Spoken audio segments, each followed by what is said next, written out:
You had asked me about what I think about the new federal state of China and the whistleblower movement. Yeah. I cannot imagine, Nicole, what it must be like to be operating inside China, possibly working for the CCP, possibly being a CCP member, and moving information to NFSC to get out to the public across the world, really, not just the United States, but across the world.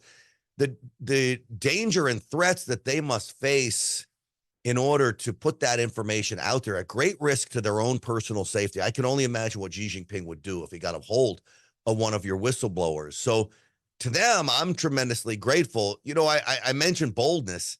I talk about that a lot, and that we need Americans to be bold in this time. You need to stand up. You need to say your beliefs. You need to speak out against what you see happening, and you need to talk to people about it. Yeah. I think this is a level of boldness that thankfully we don't require yet of citizens. I think there are a select few inside government. You've seen some of the whistleblowers come out of the FBI. That takes great strength.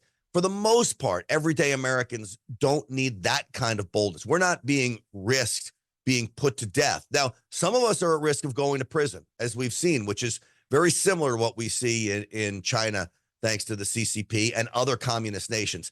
But overall, it's not quite the level of what they face there. And I'm grateful to it, because we're not going to take down the CCP unless we get the information that I'm so grateful to you and the rest of your team for often pushing our direction, the Real America's Voice show, the podcast, so we can spread this far and wide so people really know about the evils of the CCP.